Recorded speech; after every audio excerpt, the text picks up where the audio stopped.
ए अल्लाह हमारे गुनाहों को माफ़ कर दे। ए अल्लाह हमारी ख़ताओं को माफ़ कर दे। ए अल्लाह हमें अपनी रहमत के दामन में छुपा ले। ए अल्लाह हमें जिन व इंसानों को फितनों से बचा ले। अस्सलाम वालेकुम मेरी यूट्यूब फैमिली।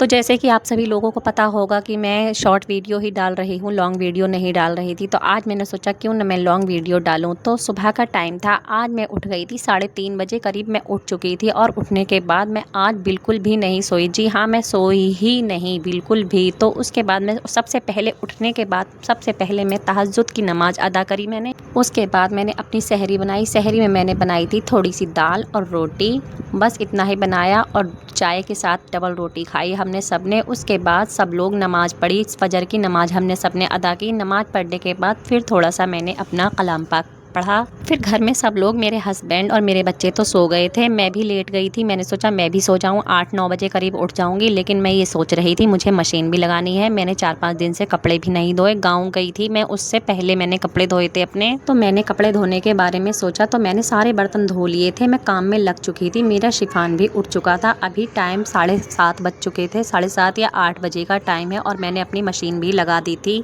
और सुबह हमारे अंदर जो एनर्जी होती है ना, वो दोपहर में एनर्जी नहीं होती। तो मैं सुबह ही लग गई कपड़े धोने के लिए। और मैंने रमज़ानों में सिर्फ 2 बार ही कपड़े धोए हैं जब से हमारे रमज़ान चालू हुए हैं। और सुबह जो एनर्जी होती है ना, वो बहुत ज़्यादा होती है हमारे अंदर, क्योंकि हमने सहरी करी होती है। और हमारे अंदर सुबह जो एनर्जी होती है वो दिन के मुकाबले बहुत ज़्यादा होती है। तो मेरे भाई सारे कपड़े धुल चुके थे और मैं अपने सारे काम कर चुकी हूँ। और मेरे कपड़े भी धुल चुके हैं और मेरा सारा काम हो चुका है। बस ऊपर का काम मेरा रह गया है, बस नीचे का काम ही मुझे करना है।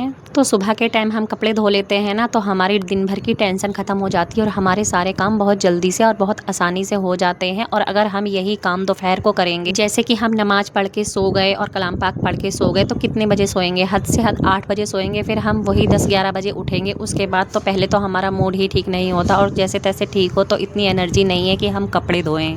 तो वैसे बहुत सारे लोग तो धो लेते हैं, अपनी अपनी समझ की बात है। लेकिन मैं तो सुबह ही कपड़े धोती हूँ, उस दिन मैं सोती नहीं हूँ। और वैसे जब मुझे कपड़े नहीं धोने पड़ते होते तो मैं नमाज पढ़ के और कलाम पाक पढ़ के सो जाती हूँ। उठती हूँ 10 बजे करीब।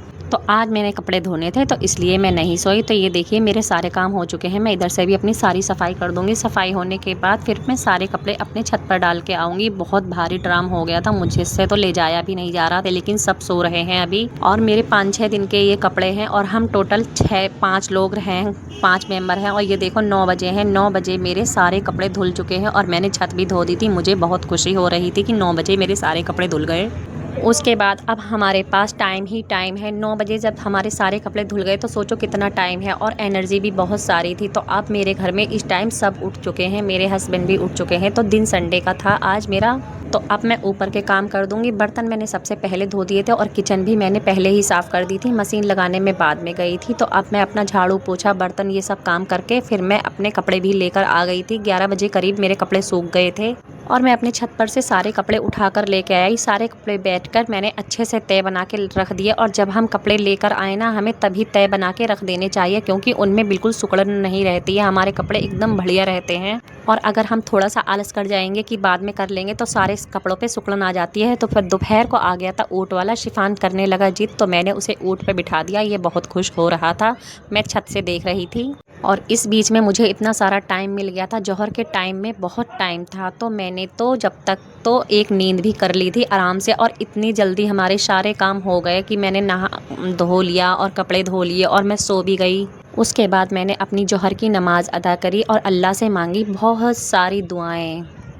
और यही तो एक महीना है जो अल्लाह ताला हम पर ज़्यादा मेहरबान हो जाएगा और हमारे सारे गुनाहों को माफ़ कर देगा और हमारी इबादतों को भी कबूल फरमाएगा। तो ये मेरे नमाज़ पढ़ चुकी थी, तो मैंने इस टाइम अपने शिफान को काम दे दिया था। तो वो इस टाइम अपना ट्यूशन का काम कर रहा था। और जब मैं नमाज़ पढ़ के उठी तो उसे नींद आ गई, वो सो गया था। फिर मैंने अपना कलाम पाक पढ़ा और मैंने 1 सिपारा पढ़ लिया। करीबन 2:30 बजे तक मेरा 1 सिपारा हो गया था। फिर उसके बाद थोड़ी देर आराम करा। उसके बाद मैं किचन में आ गई थी। आज मेरा दिल कर रहा था दही बल्ले खाने का, तो मैं बेसन के दही बड़े बनाऊंगी। तो सबसे पहले मैं बेसन फेंट कर रख दूंगी। बेसन में मैं हल्का सा नमक डालूंगी और मिर्च डालूंगी और जीरा डालूंगी और हींग डालूंगी और अच्छे से फेंट दूंगी। फेंटने के बाद मैं उसे थोड़ी देर के लिए रख दूंगी। और ये देखो मैंने दही भी अच्छे से फेंट लिया है। इसमें मैंने चीनी पीस के डाल दी और मैंने हरी चटनी भी पीस ली है और सारे काम मैं फटाफट कर लूँगी अपने। तो आज मैंने कोई ज़्यादा पकौड़ी नहीं बनाई है। मेरा बेटा कह रहा था अम्मी पालक की पकौड़ी बनाना, तो सिर्फ मैंने पालक की पकौड़ी ही बनाई है। और ये बनाए हैं दही फुल्की। तो इसमें हम अपना दही डाल देंगे। दही डालने के बाद ऊपर से इसमें लाल चटनी डाल देंगे और हरी चटनी डाल देंगे। तो लाल चटनी मेरे पास पहले से ही रखी हुई थी, हरी चटनी मैंने अभी पीसी है। तो इस पे हम अपना डेकोरेट कर देंगे अच्छे से। हम इस पे जैसे भुना हुआ जीरा और काली मिर्च है भुनी हुई,